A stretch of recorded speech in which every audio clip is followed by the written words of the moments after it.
better options. But it's a really deep defensive tackle class. I think they really need on the defensive tackle class a big guy who is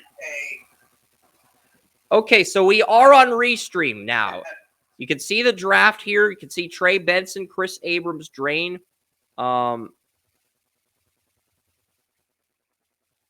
Sanders is still there. I am going to trade up. Who the hell is on the clock here? I mean, this thing is going so fast. The Ravens are on the clock. Okay. Because Jatavian Sanders has no business still being on the board this late in the draft. The Patriots do need a tight end, so I am going to move up.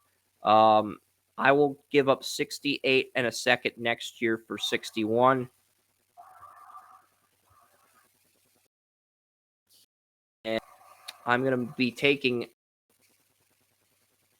Jatavian Sanders, tight end Texas for the Patriots. I might be making another trade here.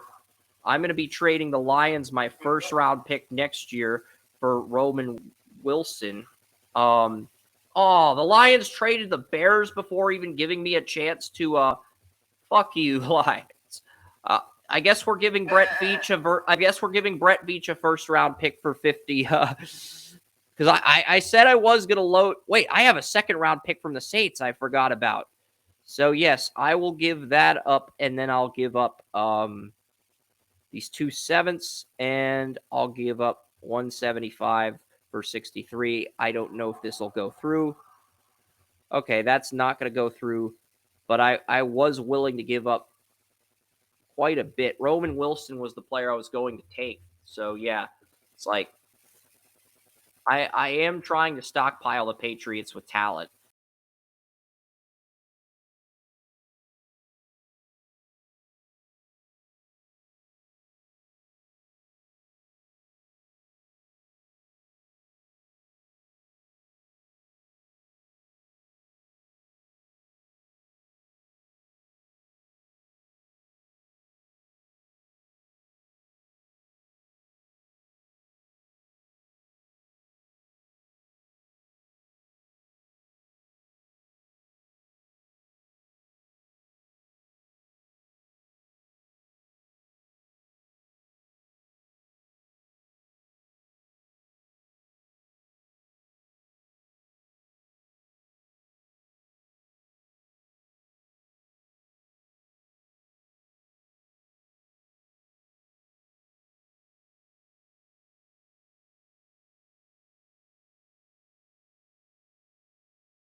Patriots draft, I got Drake May, Jordan Morgan at left tackle, Jatavian Sanders at tight end, and Xavier Legette at receiver. And you were up at 73, so that was. I told you I was going to. I'm going to try to further solidify the Falcons defense here. If there, Michael Hall Jr. He is there, and great pickup for the Falcons here. And the screen turned off again. It says live with Restream. I'll edit the name of this draft thing. But yeah, I'll edit this after. We're just going live on Restream. I don't really like Zach Frazier to the Packers. The Colts are up. Best player on the board is Rook or Horo, D-tackle Clemson. Tommy Eichenberg is also there if you want a linebacker. Devondre Sweat is also there if you want a defensive tackle. You got here if you're the Colts. To recap for the audience, I've gone Cooper DeJean, cornerback Iowa, and defensive tackle McKinley Jackson, defensive tackle Texas A&M. Yep. And there are a few guys I like that are still on the board here.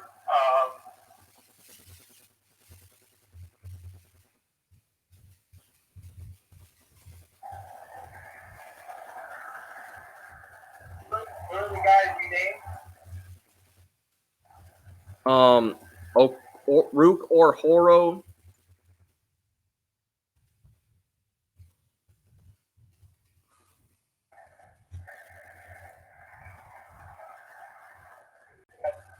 My board on this may go to your board, so I just want to try to Yep. see if we can. Yeah.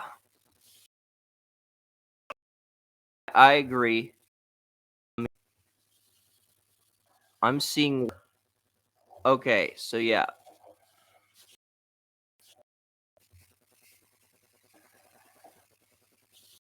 All right, so we got the title edited. So that's going. Or Rook or Horo, Eichenberg, Bucky Irving, Chris as well. Yeah,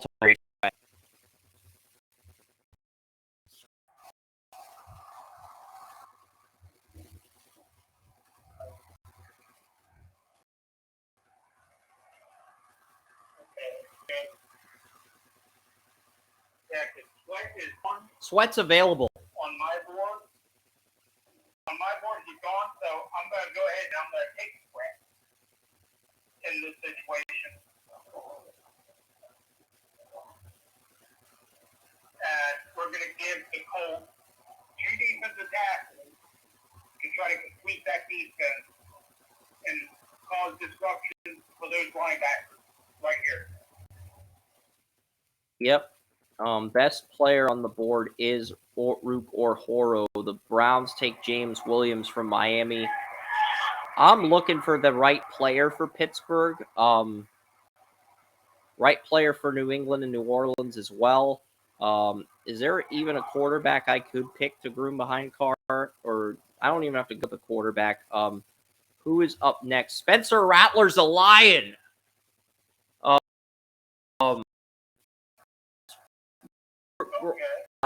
Conkey's a Texan and Cam Warner replacing Set.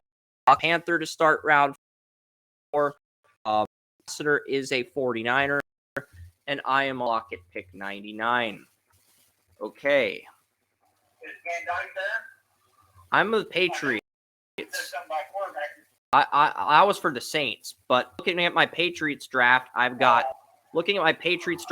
Drake May at quarterback, Jordan Morgan at left tackle, Jatavian Sanders at tight end, and Xavier Leggett is my number 1 receiver.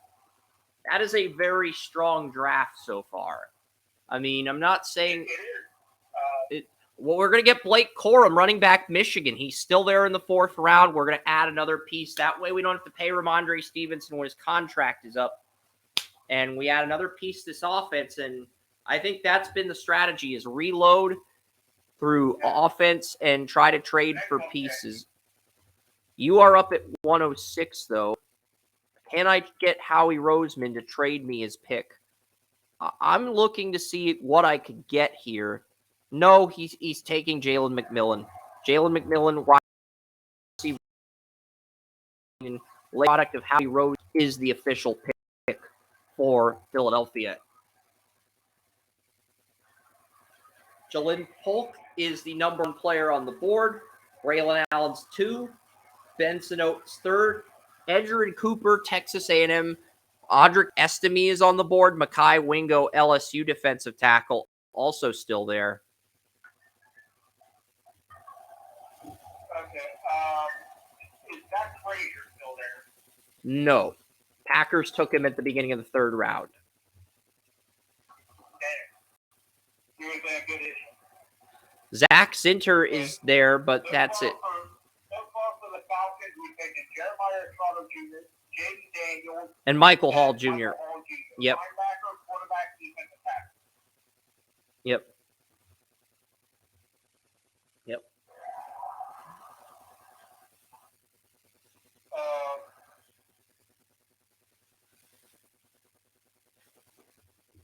I mean, so I'm looking at they give me in full position. I'm going to go with a guy who maybe a little onto the right here. Let's see if he's there. No, he's not. That was Let's see who took him. Let's see who took Will Shepard. The Ravens took him. The freaking Ravens. Second on Eric DeCosta's draft. And they took him with the pick they got from the Raiders in the Michaels trade. And the Ravens have Quinion Mitchell, Toledo, Chris Jenkins, Michigan, Will Shepard, Vanderbilt, and Cedric Gray, North Carolina, middle linebacker. That's the Ravens. So the Ravens have had a good draft so far. Eric DeCosta's been killing it in the simulator. Left on your end, and most of the guys on my end are already Polk, gone. Devontae Walker. I think Torrey Horton might be there. I'm double checking to make sure if he is. Horton might be gone as well. Oh yeah, the Cardinals took Torrey Horton at 100 right after I took Corum. So the Cardinals punished me, and that's a player I would have traded at pick 4. I would have traded a ton of picks to get Horton. So yeah. So I'm gonna have to rely on Jude, Parker, and Douglas to complement Leggett as my number 1. Yeah. What, are you on your pick? No, we're on. No, I'm You said the guy I want. the guy I wanted. I figured the guy I wanted would be available for you to pick. He's not. Cardinals took Torrey Horton, who was my top receiver available. Jacob Cowing is there. Brendan Rice is there. Sakari Franklin's there. There's some players that are there. What exactly are you looking? What positions are you looking at? I'm really looking at the offensive line more than anything. Zach Zinner, Michigan guard, is there. You could get him. I mean, the Falcons have stability at right guard, and they drafted Bergeron at left guard. I mean, he'd be a backup guard for you if you picked Zinner. Jackson Powers Johnson and Bryce Foster are both there. The Oregon Texas that we met in last week's podcast, they're both of.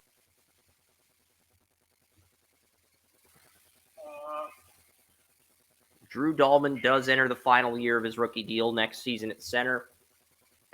I do think the Falcons are going to end up cutting Caleb McGarry. He looked awful against in week 10. He looked awful against the Cardinals. B.J. Ojulari was serving up the Cardinals. B.J. Ojulari, the Cardinals' second-round pick, was serving Atlanta's right tackle. What about the Yale offensive tackle? He got picked last round. He got picked by the 49ers. At least Howie Roseman didn't take him. That's one positive we can say. Yeah, that is a positive. Yeah. Because everybody I'm looking at here seems to be good at Tillage. What about Jackson Howard Johnson? Oregon. Frank Foster. Also available. They're both available. I mentioned those names. They're both available.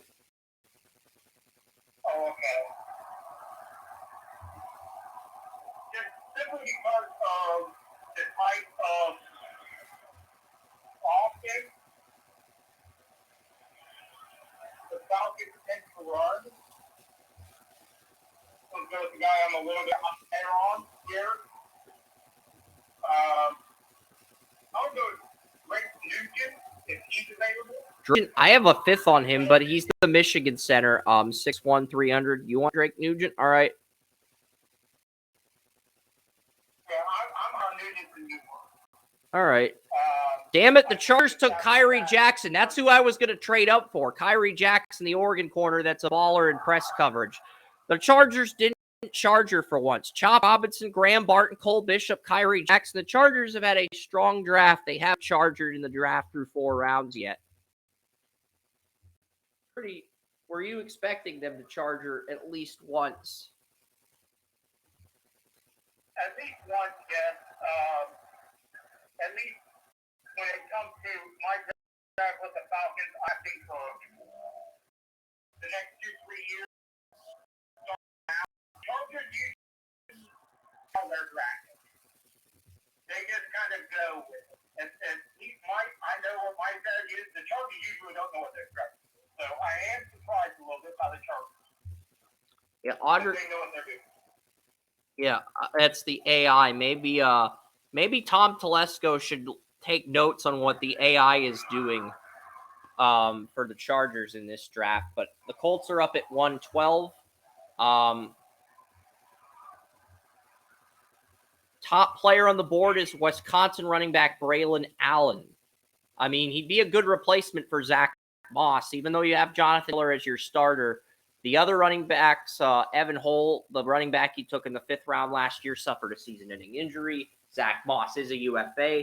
You could reload at running back with Braylon Allen on a rookie deal. You could also get Devontae Walker, a Kent State receiver that transferred to North Carolina and has asserted himself as Drake May's number 1. TJ Tampa's also there if you want a corner. Yeah, you took Cooper DeJean, but you haven't on the second corner. Those are a couple positions I have been battling with here, and that's where is the best place to add more weapons for Richardson.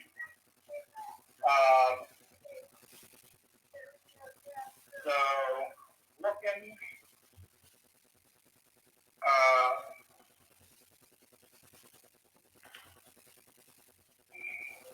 Couple guys I like they'd be, but they're not in a place that would like to change.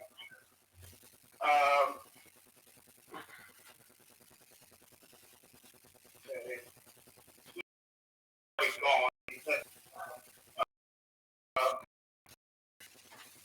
Who did you say the wide receivers were? On your end? The top receiver on the simulator is Devontae Walker. He is Drake May's number 1 at North Carolina. Went to Kent State last year. You also have Moose Muhammad, Brendan Rice, still on the board. Anis Smith still on the board. But it feels a little too early to take those guys. You have Calhoun there. Luke McCaffrey's available. There's a bunch of players available.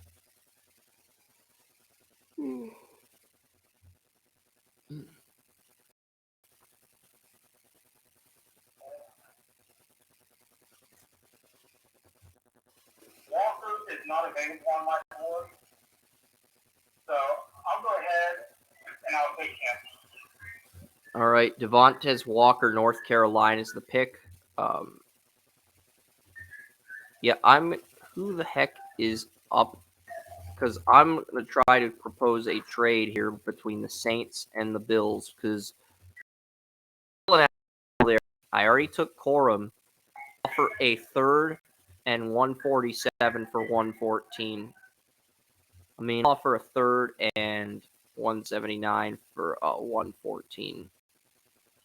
So, and the Saints are on the clock now. I've just made a trade with the Bills, and I'm going to take Braylon Allen, running back Wisconsin. I think it's a good replacement for I think Braylon Allen could be a guy who steps in and replaces Kamara. He's good in pass protection, so we're going to get him here in the 4th round. Just a really good value pick here for New Orleans.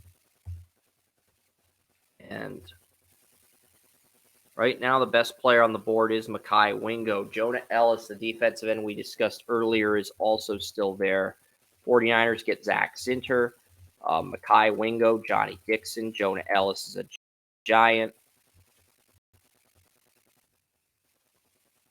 And you are up at 124.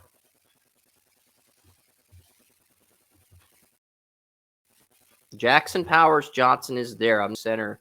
Yeah, you took Drake Nugent at 106. But the thing with Jackson Powers Johnson is they both guard spots as well as center. So if you took. That's something we talked about earlier. That's one of the reasons that he would still be there, because what I'm trying to do with the Falcons draft is create the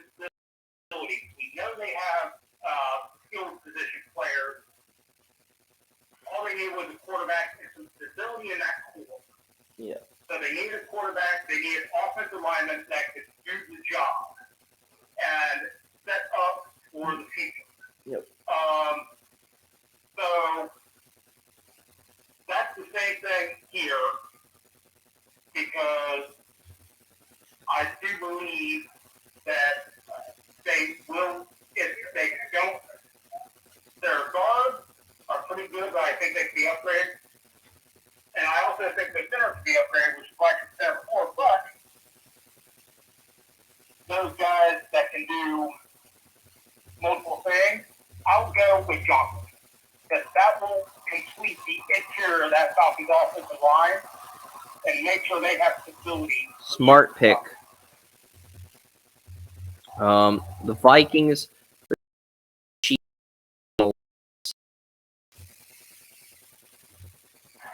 I do have 130. I do have 147 with the Saints. Michael Pratt. The Lions draft a second quarterback. I don't know what the heck they're doing. Jordan Birch goes to the Browns. I'm looking at what's available here. Josh Simmons, Luke Leachy, Antoine Wells, Cam Hart, Jaheim Bell. I could take Tyler Van Dyke. I'm going to go with Cade Stover, get my second tight end. I could go with Bryce Foster and develop him for a year behind David Andrews as well.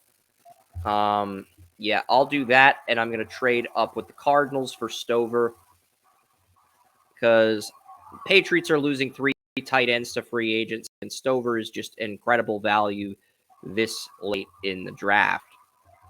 So I'll give up a 4th next year and a 7th next year for 131.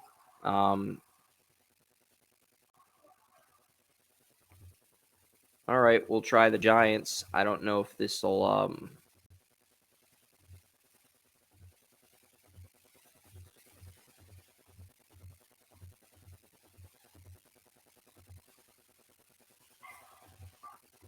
we have to throw in 197 as well as a 7th.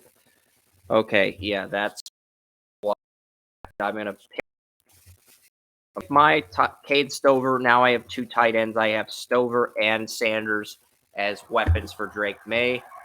I think it's worth it. I still have a first rounder next year, but I'm basically banking on this class and my free agents to build the Patriots into contenders. And I'm only doing this with my team, the Patriots. I'm not going to be doing this with other teams next week. Don't worry. Well, actually, next week, it's Thanksgiving. There's no teams on buys in week 12, so we don't have to do it.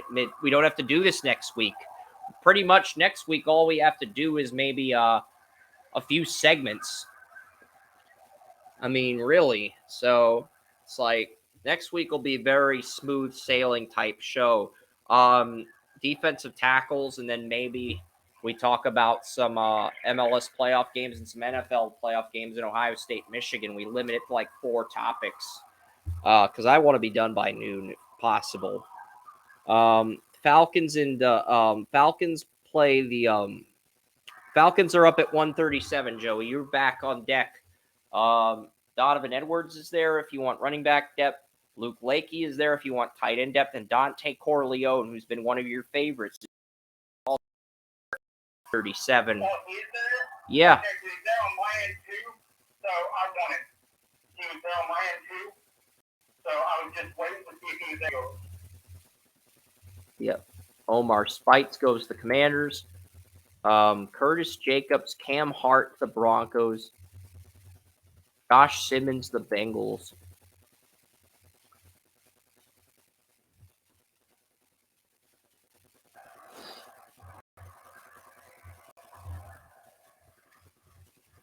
Tyler Davis is also still available.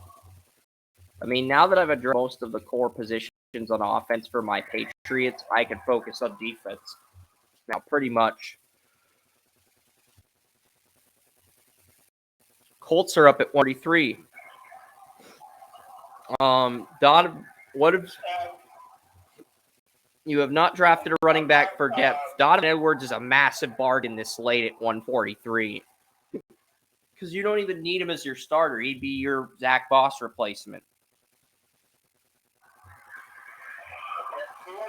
Michigan running back Donovan Edwards, the backup to Corum. He's a massive bargain in round 5. He should not still be on the board.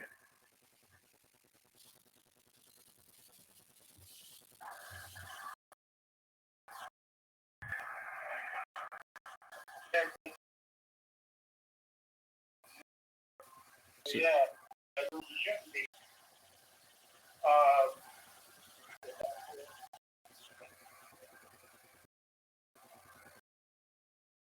Okay, I'll take him. Let's see. The Colts are going to need a replacement for Moss. So let's go that route.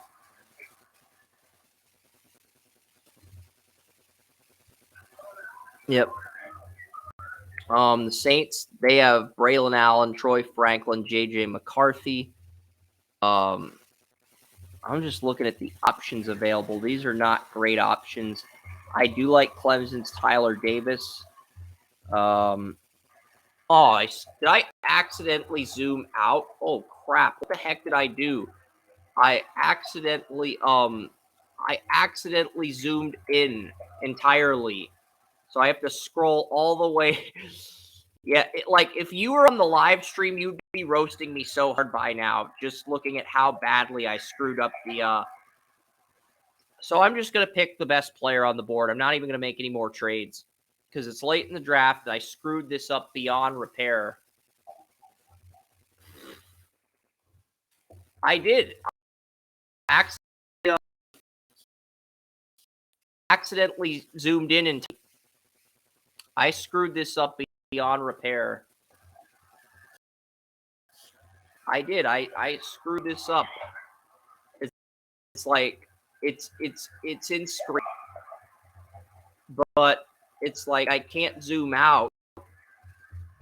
I'm gonna have to I'm probably gonna have to set up a third stream after this. It's just like because if I I'm probably gonna have to start a third stream after this. 153. We're still. Oh wait, the thing paused. Nope, pause. If we're not picking, just pick. This is just bad. It's like Theo Johnson. The Jaguars take Tyler Van Dyke. Sturdivant, Monty Bailey, running back, to use a Raven.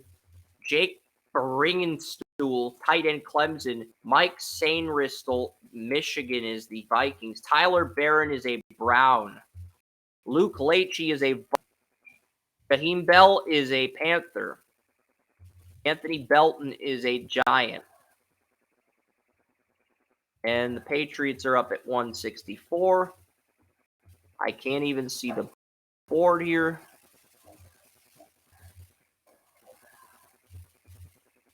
Look, I get it. You hate the Patriots. At least have the board. Tyler Davis is still there. That's a bargain in round 6, so obviously I'm going to pick Tyler Davis for my Patriots.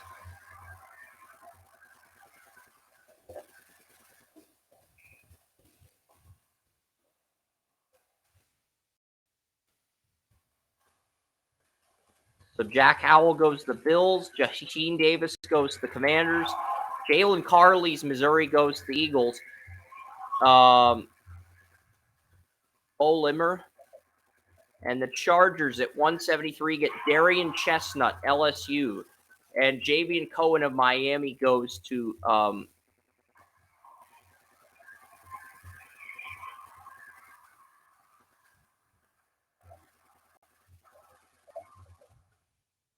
Jermaine Burton is the best player on the board. I'm not sure if I should pick him. He did get a touchdown in Texas, though. Dwayne Carter. I've seen all these guys on tape. Carter, Duke, I've still in tight end. All these players have impressed me to a point. I'm just going to take Burton. He is the best player on the board. Nazir Stackhouse is still there. I had a third on him. Why is he still there? Yeah, I'll take him, and I'll take Nazir Stackhouse. He is way too low. Like on the other simulator, he's a third rounder. On this one, he's way too low, in my opinion. So I'll take him. And the Colts are up at 178, and they also have pick 182. But best player on the board is Jermaine Burton. I wish I could zoom out. I don't know. I don't know how to zoom out, and if I try, I'm going to end up reloading the simulator. So, yeah, best player on the board is Jermaine Burton. You have Dwayne Carter, Duke defensive tackle, Dallas Hooker. Jason Martier is there, but Florida gave up 600 yards to LSU. I would not take Marshall, but if you want him, he's there. Fentel Cypress the second's there. Carson Steele's there. Tyke Smith is there. Keith Randolph is there. Illinois tackle. Ray Davis is there. I don't know what you want here at 178, but 78, and you've got 180, and you've got 182 with Atlanta. So you've got 2 of the next 5 picks, Joey. Ashton Gillott, the 10-sack edge rusher from Louisville's there.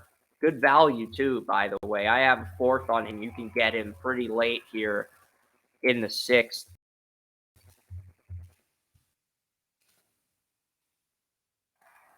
Yeah, I'm looking at several players here, and I'm judging whether I can get them with the last pick that the Colts had. So,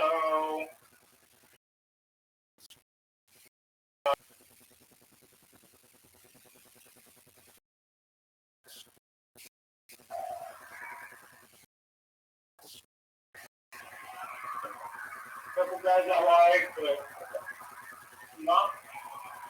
I don't think they're worth it at this pick.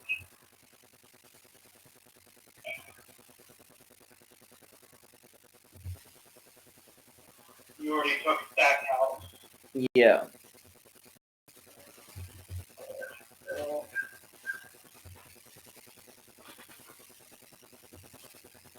My strategy was to get as many pieces to create an offensive identity for Drake May as possible, even if it means giving up most of my 2025 picks outside of my first rounders, because, hey, if I hit on all those picks, I don't have to spend as much money when I have $500 million in 2026, and I'll have more draft picks by then, too. So that's why I was really aggressive with my draft for Patriots. My strategy for the Colts has been to solidify their interior and get as many solid guys to support what they're building as possible. And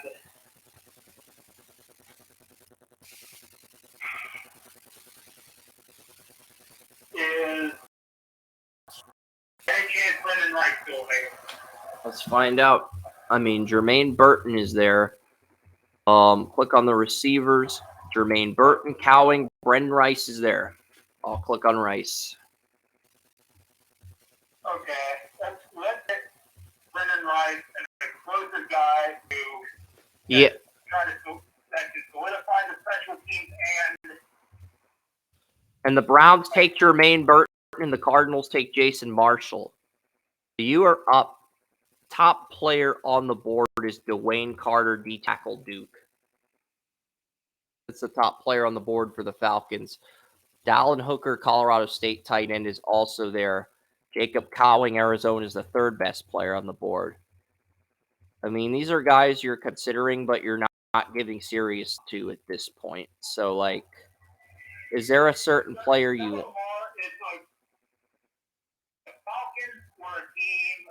I was just like, okay, let's set up for the future, get some solid guys that are going to fill some holes to build around. I got the quarterback of the future. I got a center for them. I got a center guard to make sure we have the future interior line set up. Because I know they also have a couple good guards already. So we got the interior, the offensive line set. Defensive guys that are going to be able to develop into the core of that defense as well as probably one of the top 2-3 linebackers in the draft. So that core of the defense should be set. Yeah. I think every one of us took a QB except the Colts. But the Colts have Richardson. They don't really need that And they still have Sam Ellinger on the rookie deal for one more year, so they don't need a backup. It's not an immediate need, even though there are QBs. Yeah. Even though we were at the point in the draft where you could look for an upgrade for Ellinger if you don't want to pay him past this next season.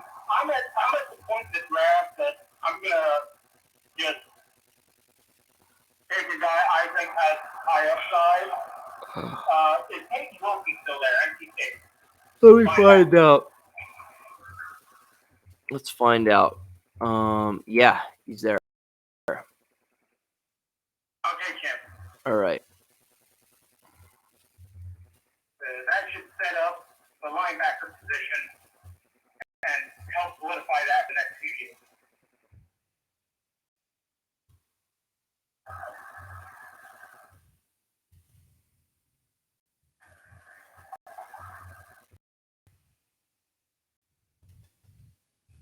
Alan Holker goes to the Browns to replace Harrison Bryant, Moose Muhammad, Jack Nelson, and the Saints are up after the Raiders like Jack Nelson.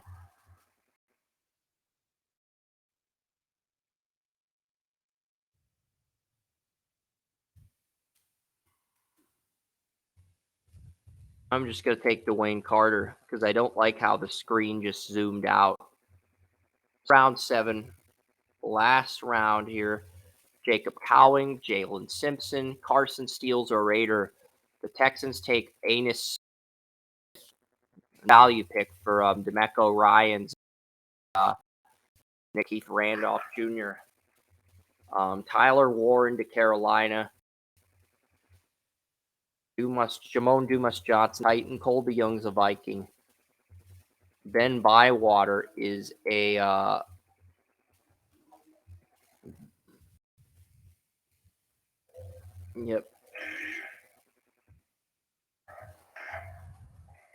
Justin Egoboki.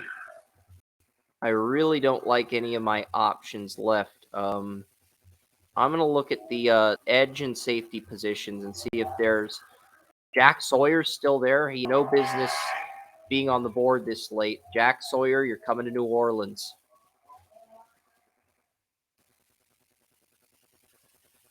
Brady Cook is a Buccaneer. Jaden Davis goes to Baltimore. Delmar Glaze. Sounds like something at Krispy Kreme or Dunkin' Donuts. Delmar Glaze. Nice. That might have been one of your better jokes that you've come up with. I like it.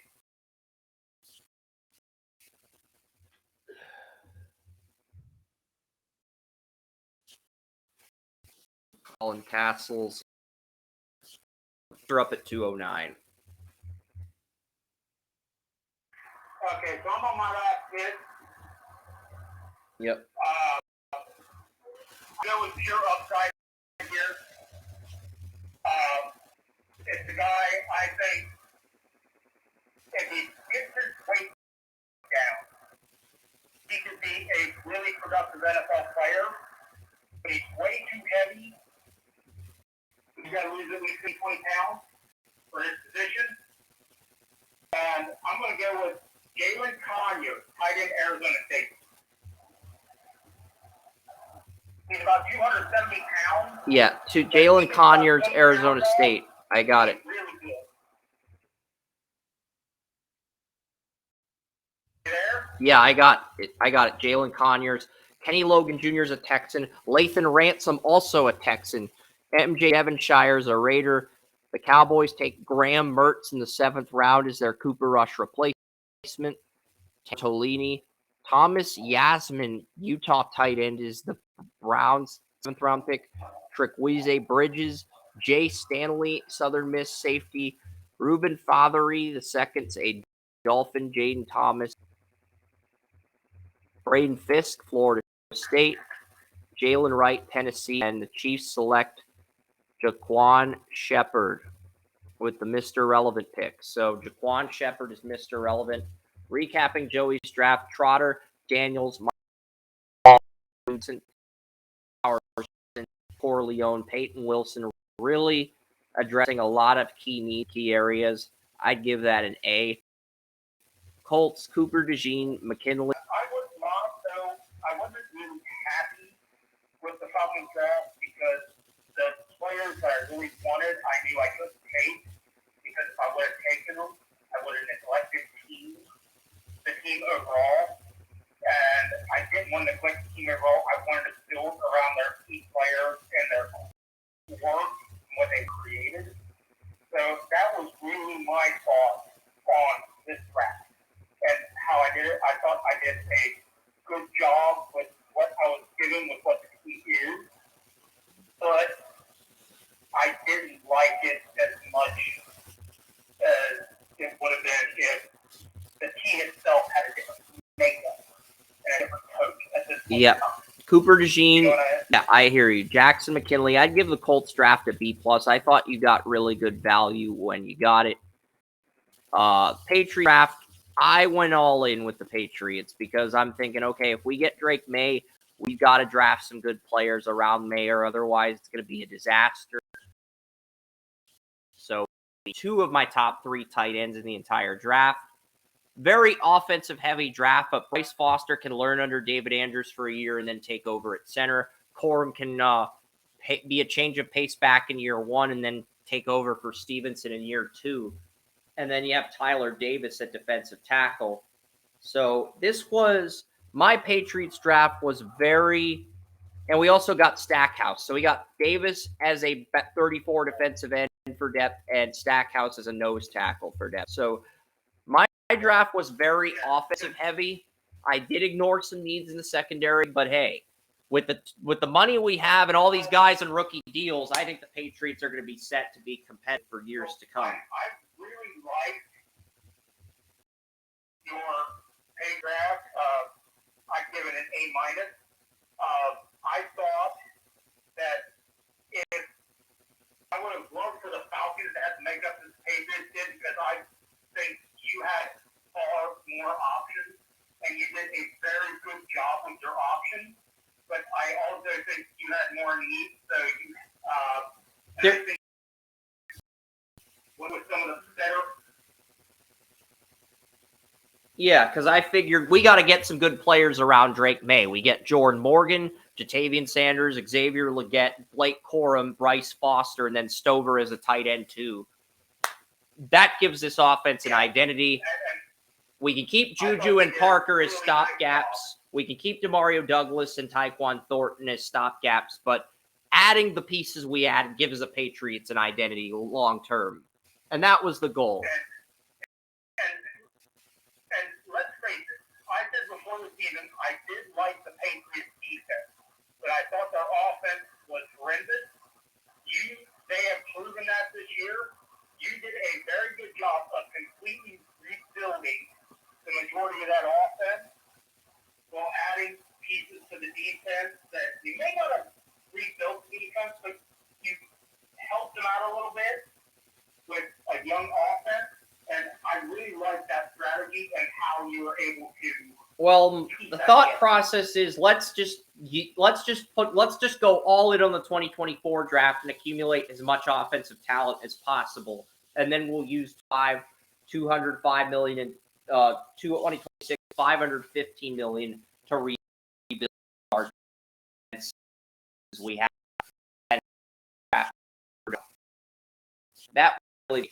That's why I had no issue with mortgaging my 2025 picks. I don't even think the defense needs rebuilding. It doesn't. If Matt Judon and Christian Gonzalez are healthy, it doesn't need rebuilding. Yeah, so I think you did a great job with it. Yep. I appreciate that. And then wrapping it up as the Saints. I mean, this team, Franklin, McCarthy, Braylon Allen, Joshua Gray at guard, Dwayne Carter, Jack Sawyer. My options were limited. So, yeah, I'm going to zoom out of the screen share because I didn't like the fact that the screen share zoomed in. And I'm just seeing, is there a way to actually because it's not that I don't like the screen share, it's that I don't like the fact that the screen share is zooming in. Is there any way to zoom out? Let's type this zoom out. I didn't like this I would give this I would give this anywhere from a C to a D minus, which averages out to a D plus. Some of the things that I think you're handicapped by that, and so I think give you a little leeway on there because you probably couldn't do as much as you wanted to. So I'd give this a solid B, maybe a B plus, because you added what you could. You may not have been able to add contact players that are there. So, and for anybody who thinks that contracts don't matter when drafting, you're out of your freaking mind. Yeah. Contracts definitely do matter. So I think you were hamstrung a little bit. But I think you did a good job with what you had. Do I think it could have been better? Yes, but I don't think it could have been that much better. Yeah. So I'm going to I'll give you a good DB plus on that one. Because I think you did a good job with that. Yeah. Which was difficult at best. So nice job on that one. Thank you. Much appreciated. I'm going through, okay, so we got 2 game previews, and then I will reveal my College Cup predictions and then the NFL predictions. So the first game preview, it's going to start at 2, is Appalachian State James Madison. Jalen Green, who leads the country in sacks, is out today. I mean, this is going to be an interesting game. Appalachian State's lost some talent to the NFL draft, and I think James Madison takes care of business. James Madison Dukes just have a lot of depth on the edge. It's unfortunate they couldn't get a bowl game, though.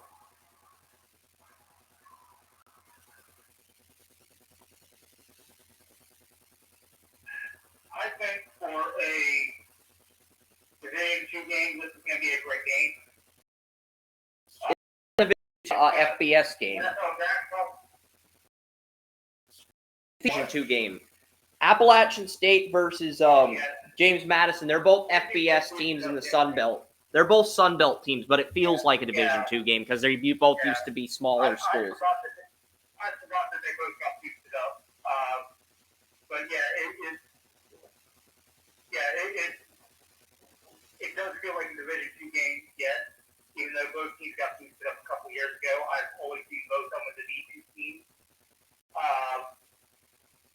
But I still think it'll be a competitive game.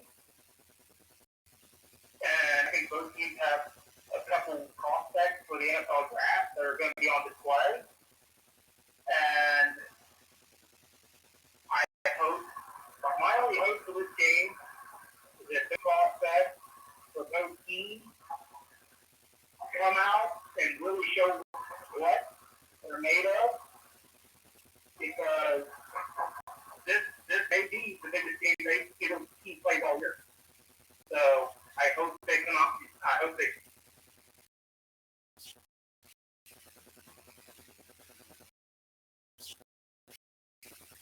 Yeah, indeed. So looking at the game, I'm looking at Appalachian State. I'm looking at the game film. Appalachian Madison edge rushers are good. That's a big reason why I took them to win. And, Sun Belt Conference, it's a big game. James Madison's undefeated. I think Appalachian State's done respectable at 6-4 despite losing some pieces to the NFL draft. And Nick Kidwell at offensive line is a player to keep an eye out for James Madison. They also have Taurus Jones, Isaac Ukulu, James Carter. They have bodies on this defense. Appalachian State has Isaiah Helms at center. That was really their only preseason first-team player, and Damian Daly at left guard. They do have Chase Bryce. No, they don't have Chase Bryce. Last year they had Chase Bryce. They have Ryan Berger, a freshman quarterback. I don't know if he's a true freshman or but Ryan Berger is the quarterback. No affiliation to the Good Burger 2 movie that's going to be airing on Paramount Plus later this year. And then you got a lot of experienced players on this offensive line. You got a lot of big bodies in the front 7, players in the secondary. I like James Madison. Kurt Signetti's done a great job with that team. Unfortunately, you can't get the game unless you can get unless you can unless you get ESPN Plus, you're not going to get that game. The other signature game tonight is Washington, Oregon State, the Huskies versus the Beavers. What's going on with Huskies and Beavers? It's at Corvallis. It's a last big test for Michael Penix Jr., but the chess match is going to be Michael Penix versus Omar. Well, Omar Speights is on LSU now. He's no longer on Oregon State. So this is a bit, but Oregon State plays really well at home, and this could be a trap game for Washington tonight. We'll see, because Oregon State controls their own destiny. Joey, they get Washington at home, and then they get Oregon on the road in the Civil War on Friday. If they win both of those games, Oregon would have 2 conference losses. Oregon State would have 2 conference losses. Washington would have 1 conference loss, and Oregon State would own the tiebreaker. So, Nick 12 champion. It's very improbable that they pull that off, but it's not unlikely. I think it's a long shot, but I don't think it's entirely impossible. If Oregon State can win these next 2 games, they're in the Pac-12 title, and that's pretty much going to kill the Pac-12's chances of making the college football playoff before their conference dissolves. Really, Oregon State's like a computer virus at this point, and that's not to be disrespectful towards Oregon State. Like, this is the Pac-12's last year before the conference dissolves, and basically, if Oregon State wins out, it's going to ruin the Pac-12's chances of making the playoff. So that's why I say the Oregon State Beavers are like a computer virus at this point. I know it's not the most appropriate pun, but that's really where we're at with Oregon State. I mean, ukulele. It's a tricky situation because the Pac-12 has had a great year. They're going out.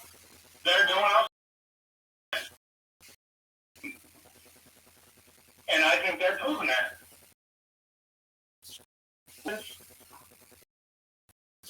Any teams that have no game,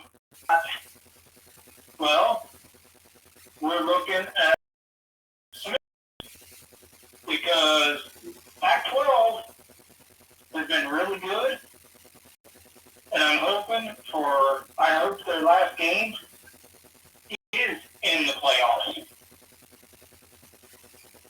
Yeah. Definitely, because you got a lot of exciting games. Next week you have the game, Michigan, Ohio State, Ann Arbor at noon. So last 2 topics are going to be college. I like the Huskies to win tonight, though. But, you can't rule out the Beavers. I'm going to quickly look up the College Cup brackets, quickly give you my bracketology insight here, and give you a brief overview of what could happen. And then after that, it's NFL, and then we're pretty much done with today.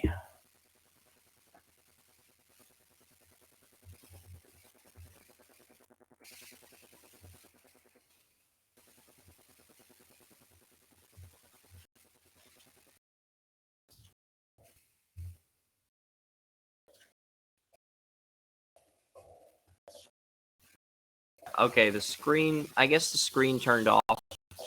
But it's like,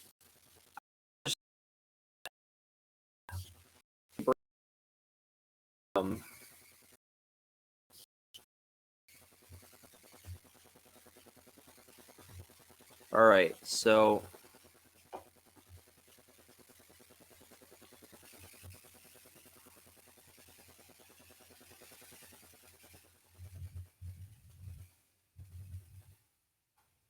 come on, give us the brackets, or the brackets. Really, NCAA should not take this long to load NCAA. It doesn't take this long to load the NCAA college soccer stuff on my phone. I was going to show the visuals for that. Because this is a really tough bracket. The bracket Marshall got dealt, a really tough bracket. I think whoever comes out of that's going to win the championship because you got probably the toughest bracket I've ever seen in all my years of covering college soccer. You've got Marshall, you've got Stanford, you've got Clemson, you've got Syracuse, you've got, Syracuse won last year's shit title, and the year before that, you had Clemson win the College Cup. So you have Clemson, Stanford, only team to three-peat in college soccer. So you have Stanford, Syracuse, Clemson, New Hampshire. You have Charlotte. You have a really tough bracket.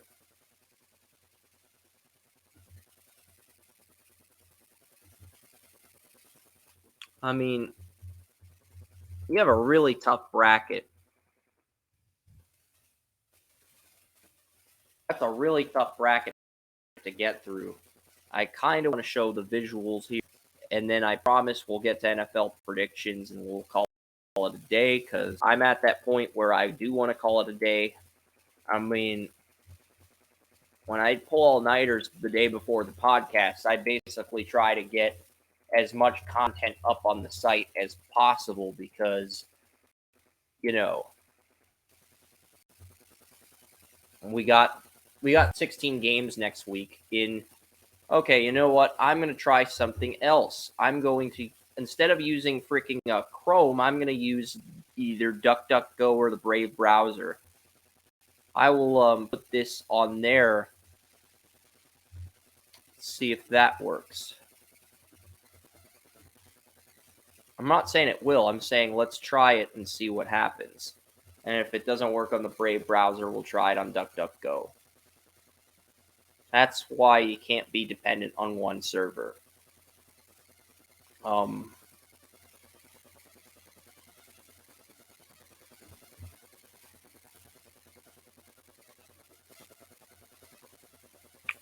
right, here we go.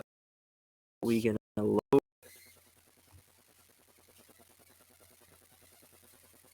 There we go. Perfect. Window and share. Screen share the Brave browser, please.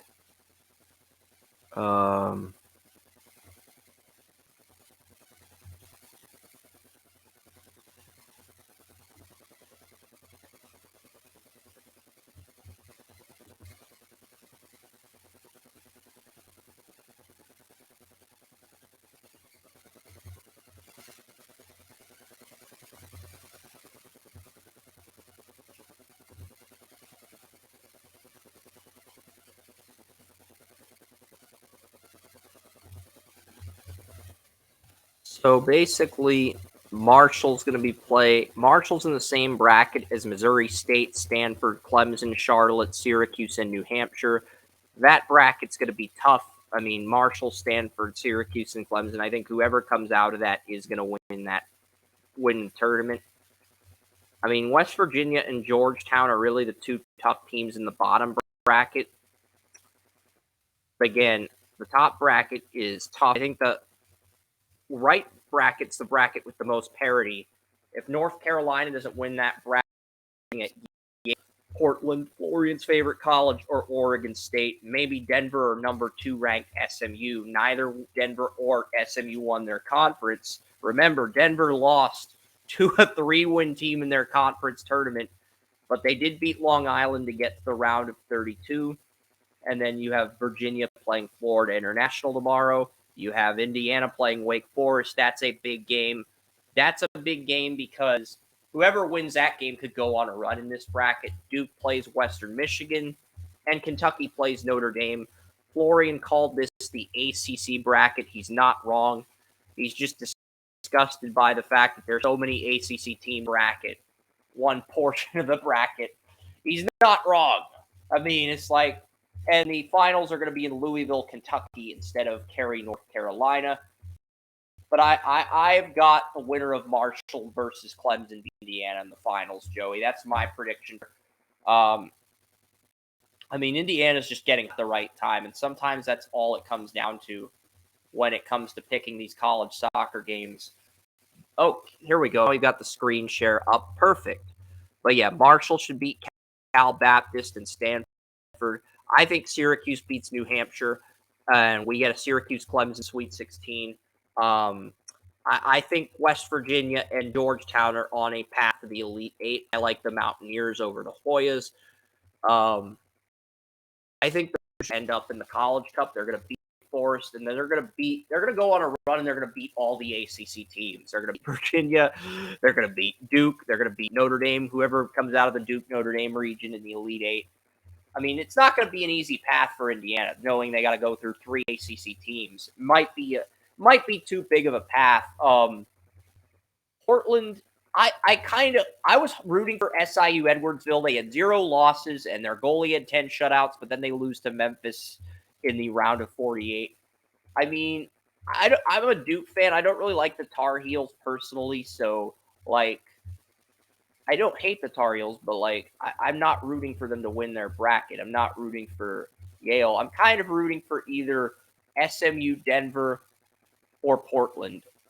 I mean, Florian's favorite college is Portland, and they did lose to Pitt in the Elite Eight last year. So, really, that's really why I'd be pulling for Portland. But it looks like North Carolina is probably going to win this region of the bracket. If I had to make an education,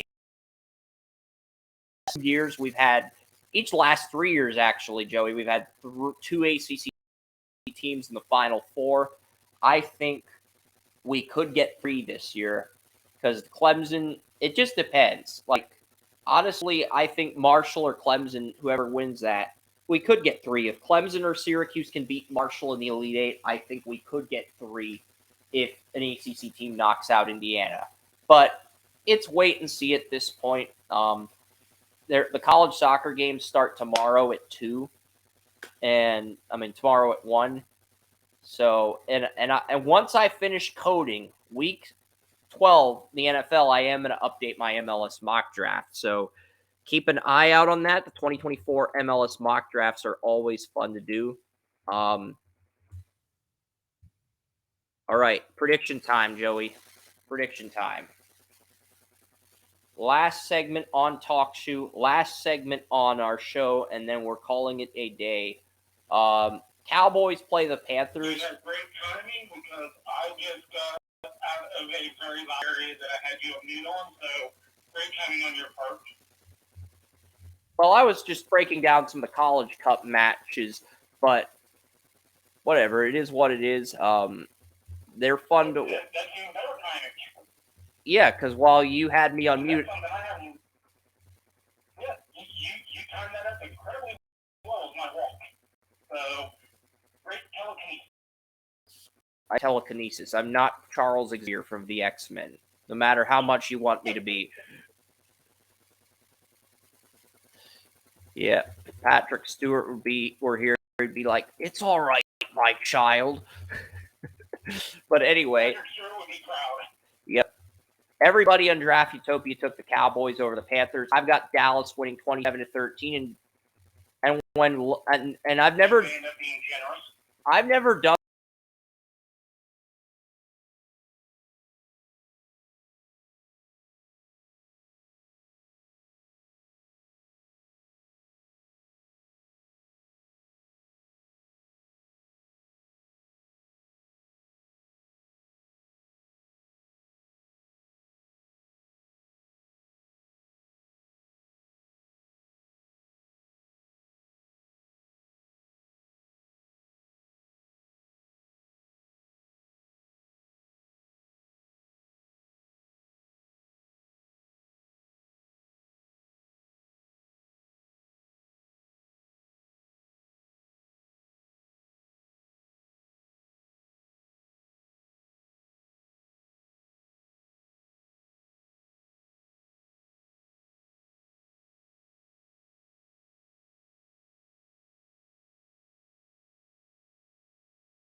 Here we do it.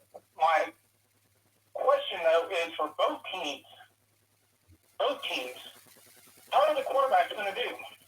Because I just spoke about Dorian Thompson-Robinson, but Kenny Pickett has been axed through 3 and 9/10 quarters, but every time within the last 2 minutes of every freaking game, 2 to 4 minutes, he is like a different player.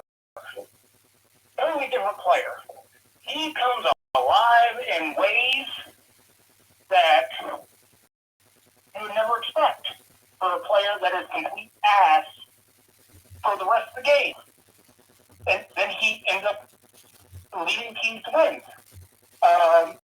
So I want to see both of these quarterbacks, no matter who wins or loses, which I do not ever want the Steelers to win anything because that means they have a chance to win the division, and I'm tired of seeing them win the division. I think they're gonna end up winning the division because of their strength. Because they get the Bengals without Joe Burrow. I think that's going to be the difference. I think they'll win the division because they get the Bengals without Joe Burrow twice. I think that'll end up being the difference, and they'll end up winning the division because of that. It may be because they do play the Bengals twice, I believe. Without Burrow. That's a handicap, in my opinion. So It is. And I don't, the Steelers seem to get at least one handicap every year, and I don't like that either. But I think it may come down to the quarterbacks. Both teams have great defenses. I do have the Steelers winning 20-17 in overtime. So I do have this game going to overtime. The over-under in this is 37.5. I have the under barely occurring. And, it's a split decision game. Wes, Tracy, Lisa, Jason, Oren, and Tanya all took the Steelers.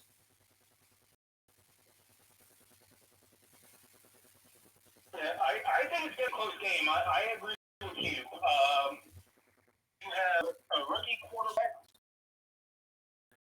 first start where you have a quarterback that's underachieved and everybody except for the last 4 minutes where he only becomes Tom Brady. That playing for the Steelers, it's going to be an interesting game because you also have 2 of the best defenses in the league. So someone's going to have to give. And I think it'll be a good game. I'm taking the Browns to come out on top, but it can go either way if I'm being objective about it. And that's something you said subjectively. They can go either way based on the fact you've got them going into overtime.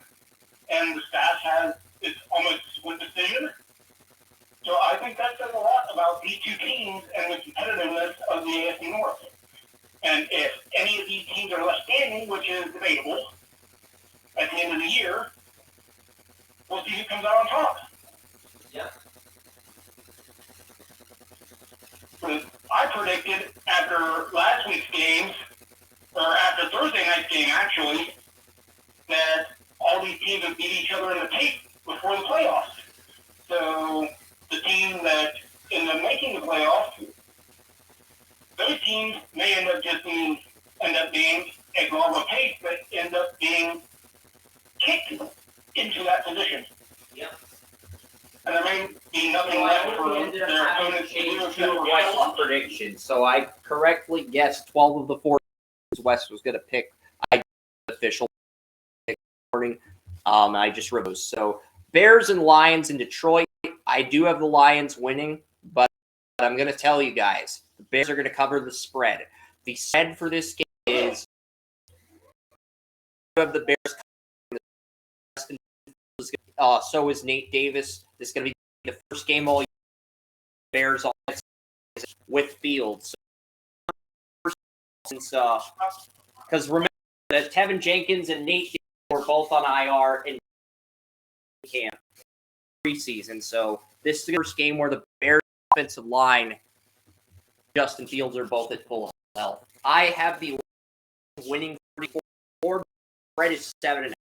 So I have Bears covering this and losing by only 7. Because the spread's 7.5, Joey. If you want to bet on the Lions to cover the spread, you're basically picking them by 8 or more. I think the Lions only win by 7. So I have the Lions winning, but I do have the Bears covering the spread as underdogs. But that doesn't change the fact that the Lions are a lock on Draftutopia this week.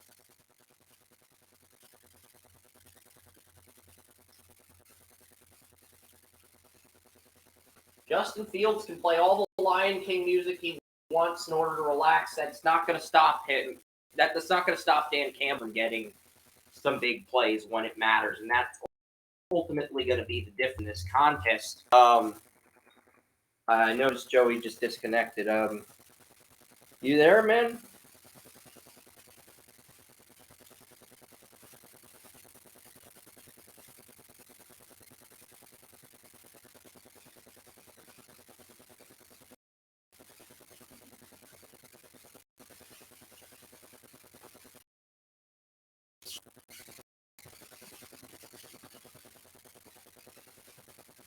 I mean, Chargers-Packers is a pretty big game. I'm going to move on to that game. I'm hoping Joey calls back in so we can debate that game. Okay, you're back. Awesome. Everybody at Draftutopia took the Bears. Chargers-Packers. This is a game. Recording paused. Really, Talk Shoe? It's like right when one is behaving, the other one is misbehaving. But yeah. The Chargers and Packers go.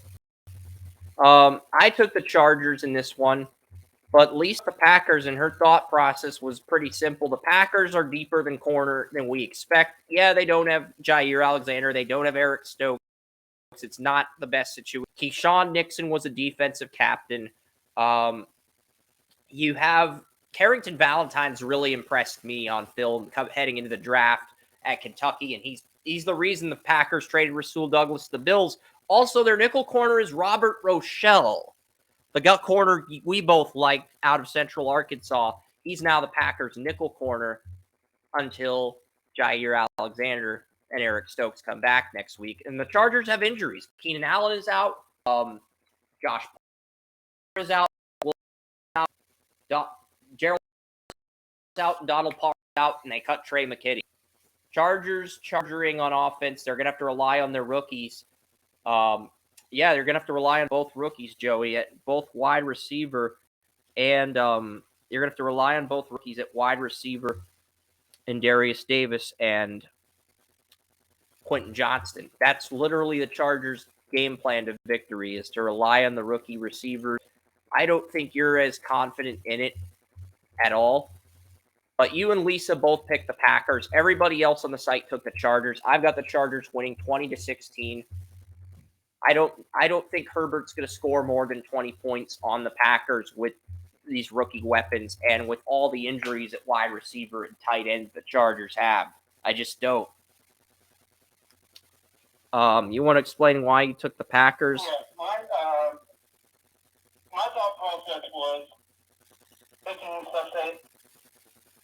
at the injuries, and I'm looking at the Packers. I think the Packers defense is in better shape to win the team than the Chargers offense. Now, that is an interesting scenario because Packers defense this year has not been in a good position to win any game for any reason. So, and my thought process was this: the one time the Packers defense has a chance to shot, and as often, the only thing they don't have to do is the same thing they've had a problem with all year. Don't turn the ball over. Okay? So it's the same problem the Bills had. Don't turn the ball over. If they don't turn it over for one game, I think the Packers can make a major upset here. But I think this is the first time that the Packers defense has had an opportunity to really take advantage of another team. Recording started. It's already gone offense.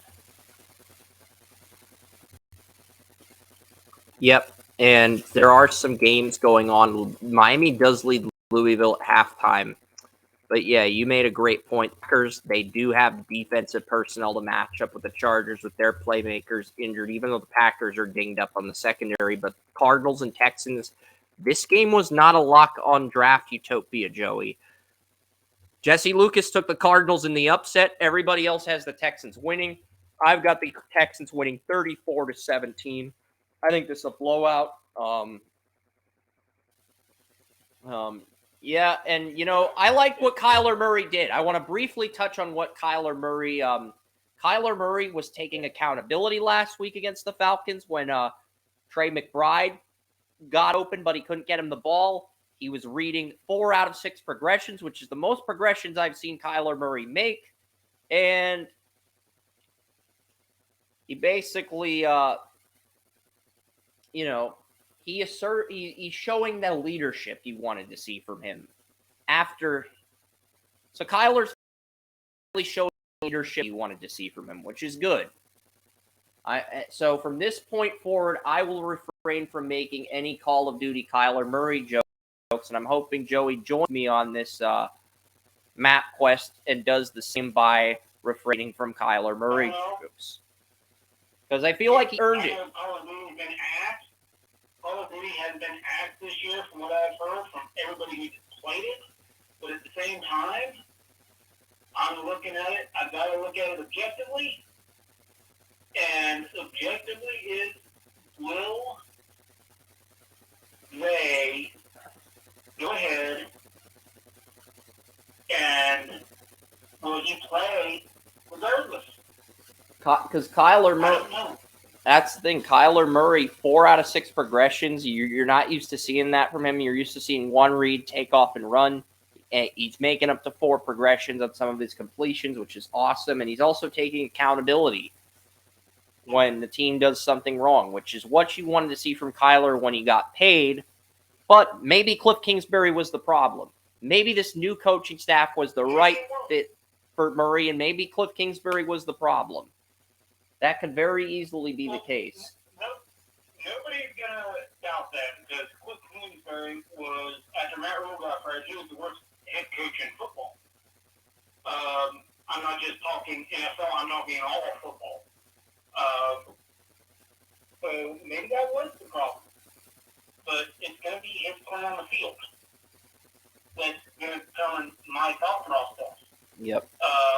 And he did have a good showing last week. I'm not going to poo-poo that. I'm going to go ahead and I'm going to give him credit where credit's due. Yep. There were 6 locks on draft. The Cardinals, as a whole, though, the Cardinals are not a good team.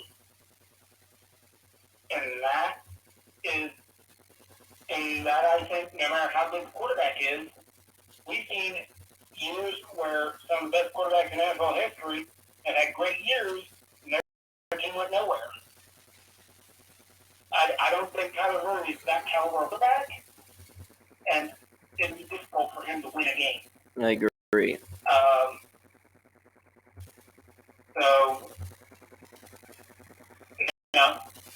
And FYI, I am watching the Michigan-Maryland game right now.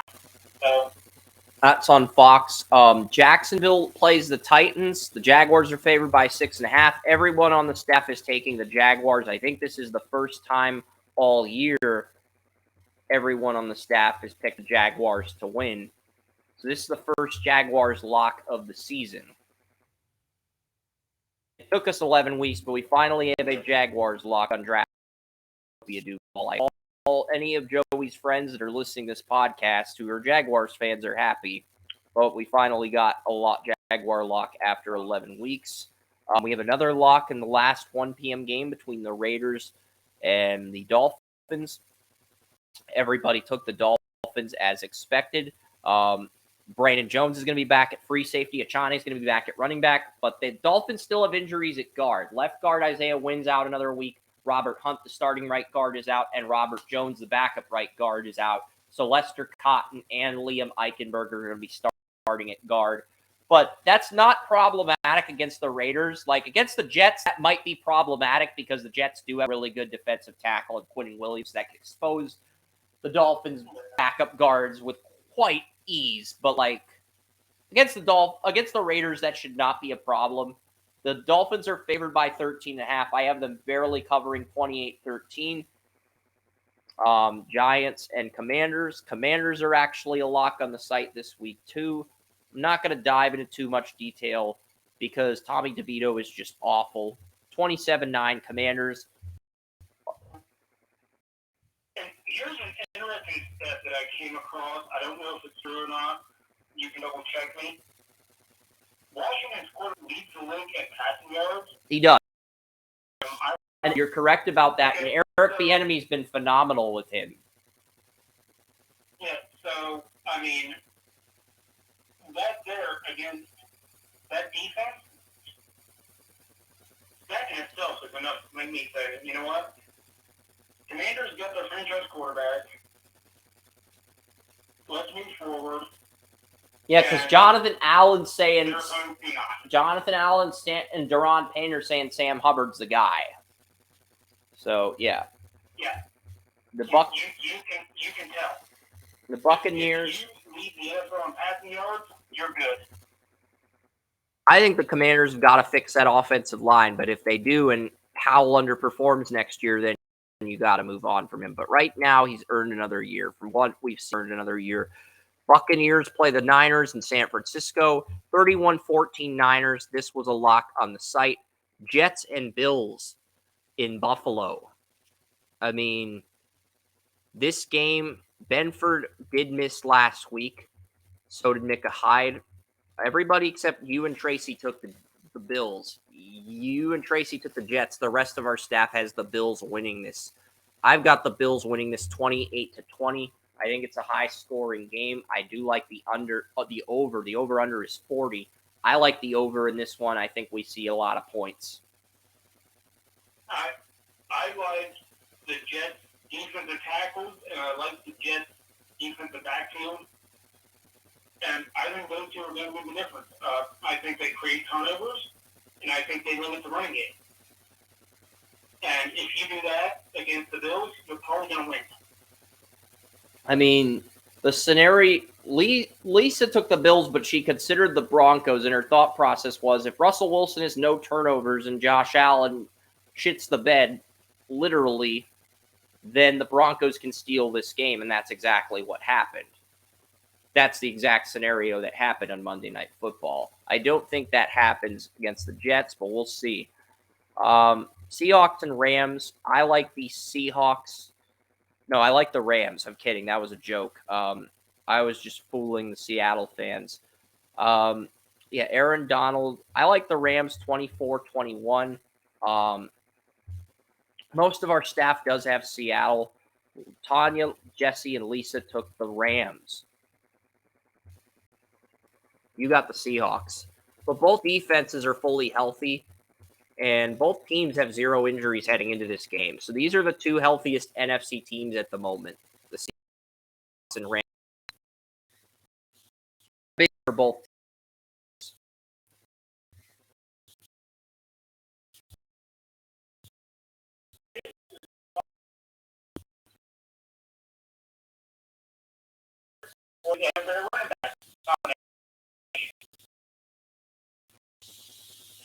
I think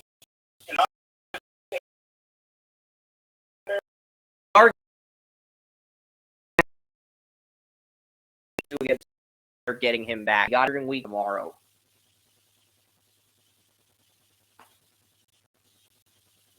So, yeah.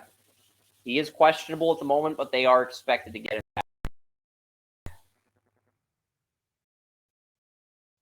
back. Did you actually?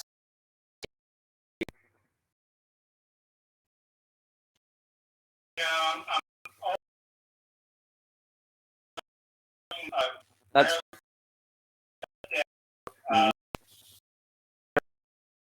so the Vikings play the Broncos. I report the show. one. I think this. I took the Broncos. Russell Wilson 0 games with 3 yards season. Josh Dobbs 1. The Saints, and I did put Dobbs as a cover photo last.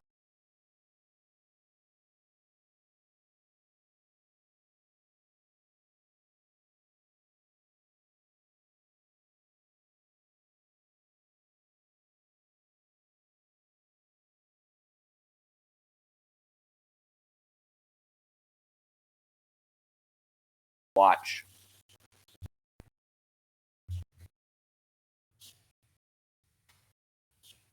For I was because both teams are in the defense. The Vikings have Davenport, and the Broncos defense is been play by Mahomes. And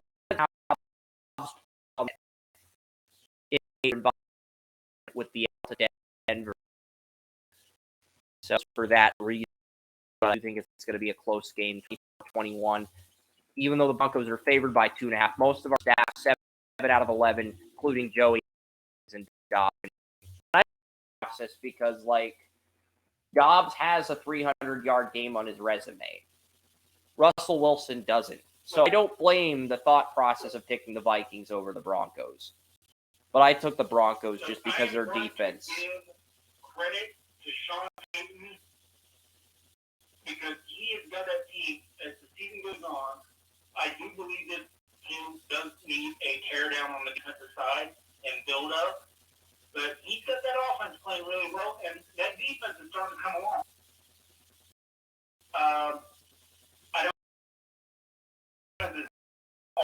I think they'll have a game or two, but he's got that offense playing really well right now.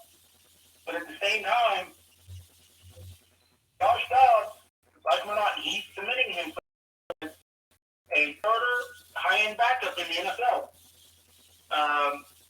And he's taking advantage of he's getting. And right now, he's playing at a high. The Vikings have the momentum. I think the Vikings are, right now, they're pointing upward, where the Broncos, they're holding even. And I think it's only a matter of time until that defense comes down. But I think the Vikings they're trending upward, and they're doing it without their biggest stars on offense. So I'm going to go with the Vikings here. Yeah. The Eagles and Chiefs in Kansas City, I do like the Chiefs 24-20. Eagles don't have Avonte Maddox at nickel corner, and I don't think they have a viable replacement. I do think that's the weakness. So teams with 2-3 receivers, multiple receiver sets can pick apart the Eagles in the passing game. But you got the right offensive line. You got to have the right personnel. I think the Chiefs had Beach gets another win over Roseman.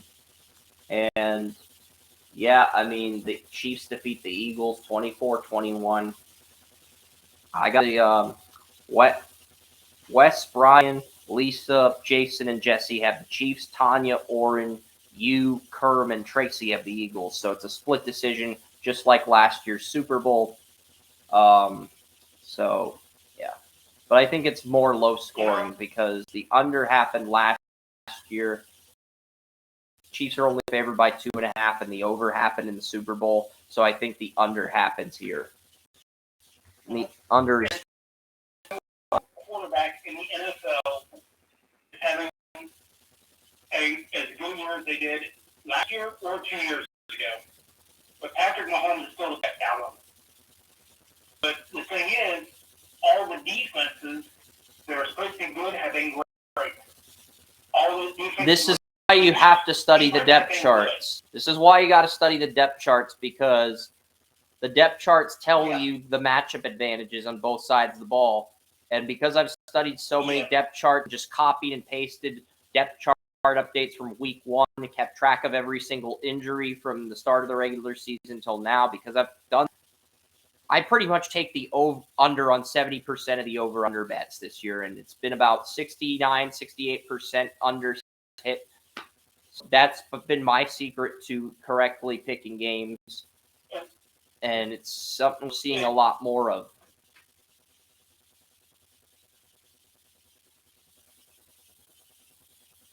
Wow.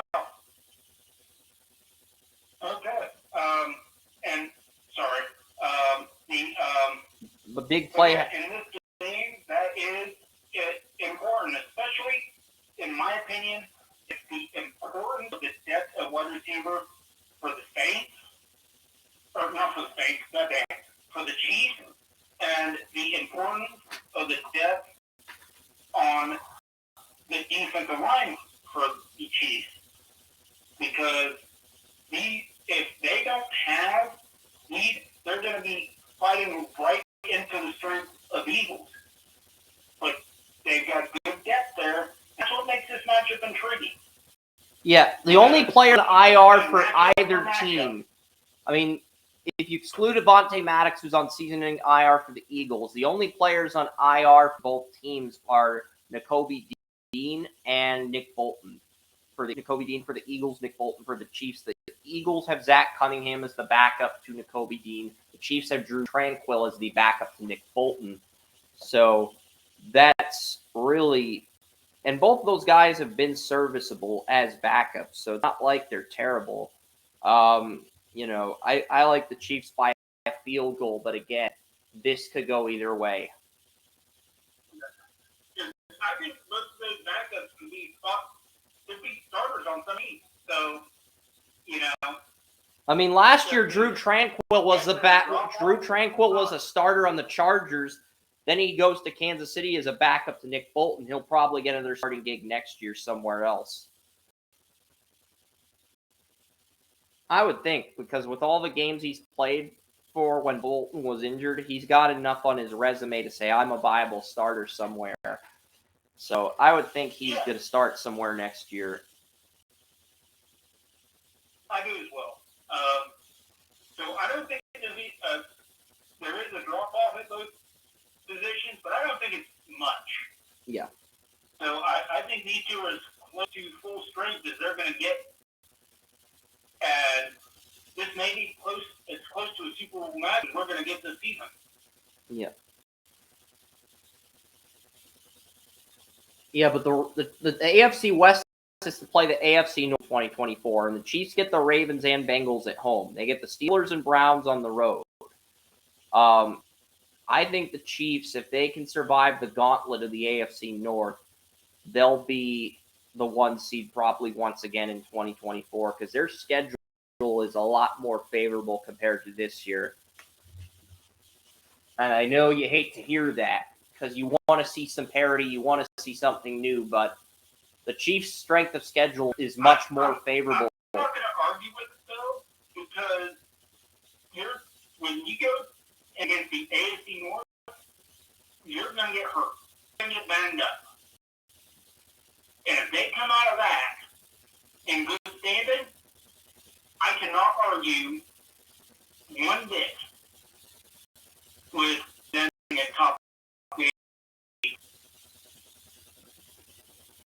Not only that, they're going to get the AFC East and AFC South winner. So if the Dolphins and Texans win the AFC South and East, they avoid playing the Bills or the Texans regular season, which means they could win realistically anywhere from 14 to 16 games, depending on how they do against the AFC North. And San Francisco, they get the West champion on the road.